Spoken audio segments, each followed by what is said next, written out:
When courage is your armor and love is your passion, your veins scream, I believe, and it is possible. In an unabating, relentless spirit, you conquer the rink of your life, just like the boxer, who, after being severely injured with the blows of his opponent, bounces back, holding his ground firmly on that faith. Only then you are a warrior, a believer, a native of a never give up land. I'm sharing with you a story of belief, faith, and unconditional loving. I'm sharing this only because I want you to believe. I want you to believe in yourself and your dreams, to never give up hope, to fight for what you want and what you believe until your last breath. Faith will sail you through any tempestuous storm you encounter in your life.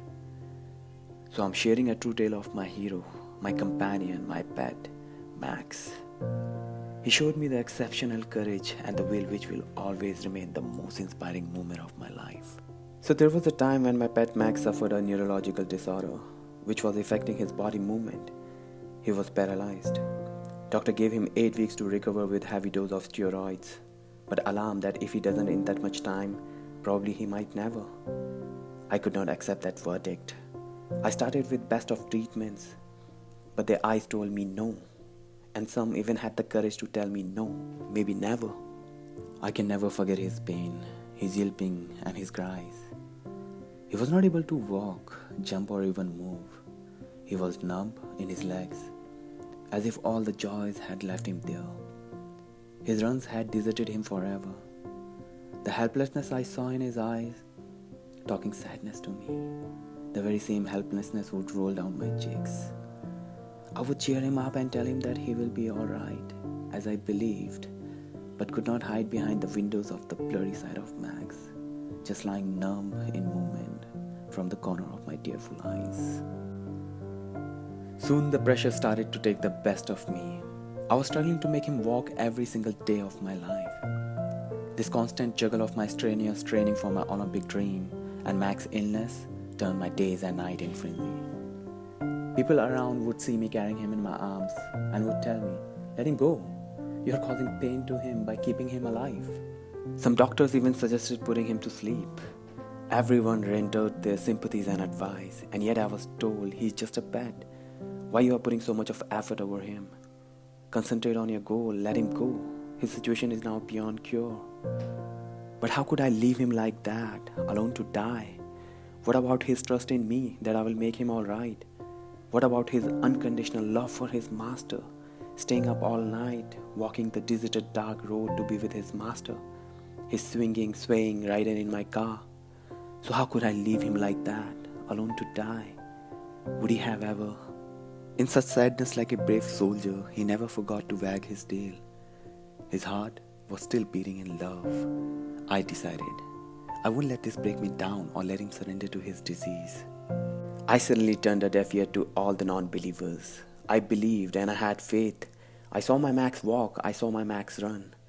Every time I called him, I visualized him come running, wagging in joyous delight.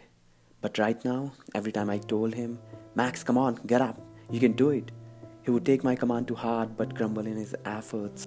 It's not about whom we love. It's about how passionately we love and what would we do or how far would we go for that love in our hearts, pumping like faith and belief.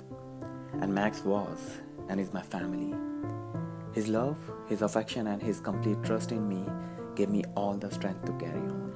I needed to guard and protect his dignity and his right to live a happy, complete, fulfilling, chasing life. My training had a call and I had plans of traveling to higher altitudes.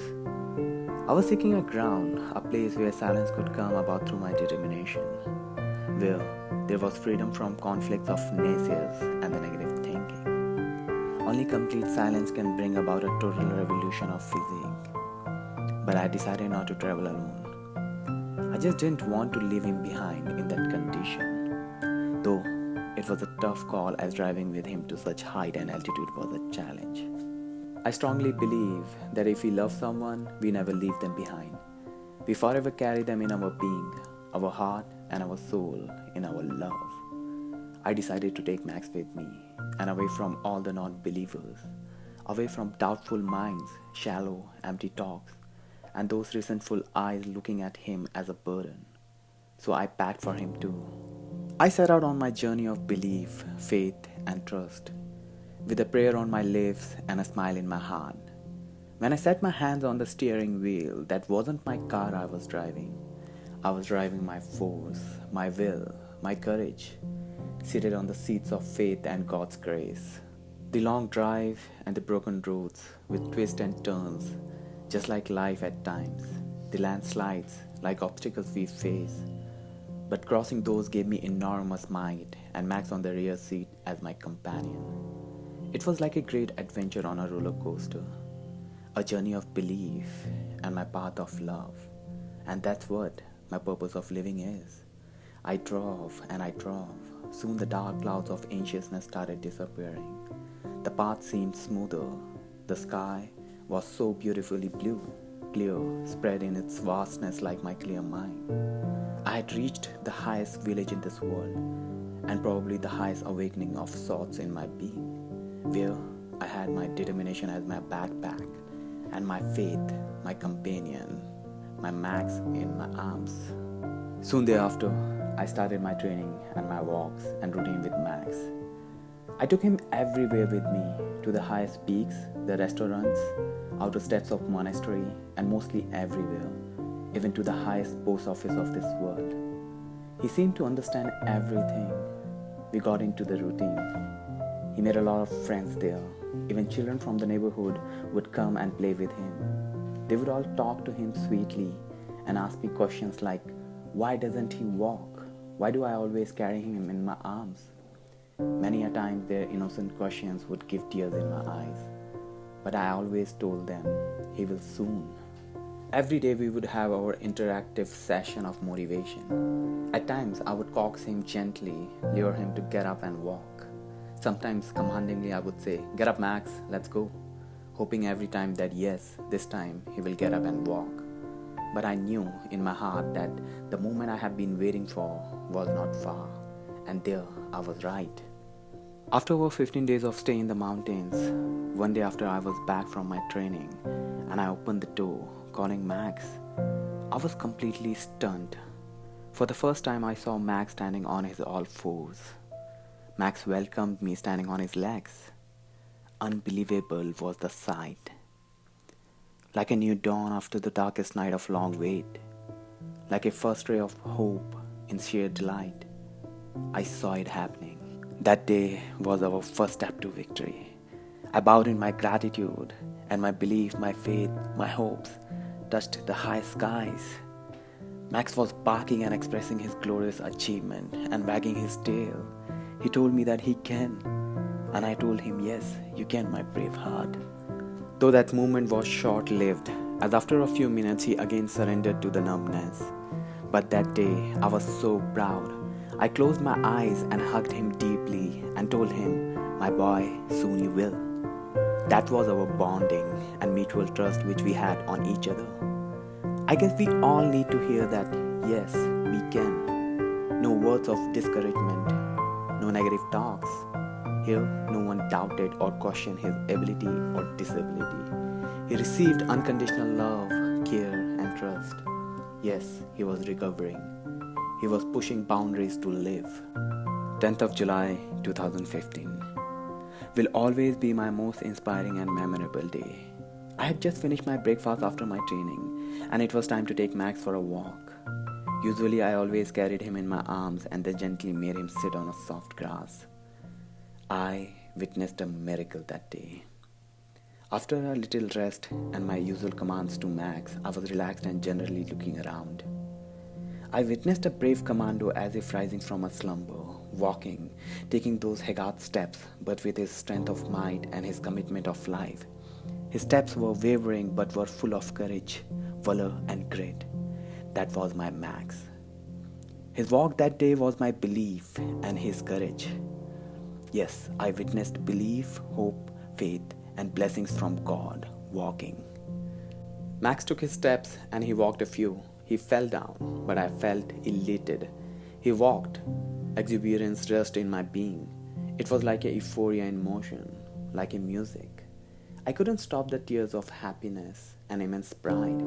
Like my baby, he took his first step. His every step was my belief and his courage. My heart was glowing in joy. I simply fell on my knees, thanking God for every second of the strength, courage, belief, and his mercy he bestowed on us. Almighty, the Supreme blessed the true, sincere heart and granted a wish for all the sincere, faithful efforts. I recorded his walk and shared it with all, even with those who had asked me to put his life to an end. Here was an exceptional walking belief to make everything possible. It was heroic. Nothing is impossible. It is our mind which lays boundaries and limits. And it is the same mind which inspires us to push, cross, go beyond limits, to overcome our disbelief in our own capabilities. Sometimes no sword, but some words and thoughts can leave us paralyzed in our hearts, souls, and our being.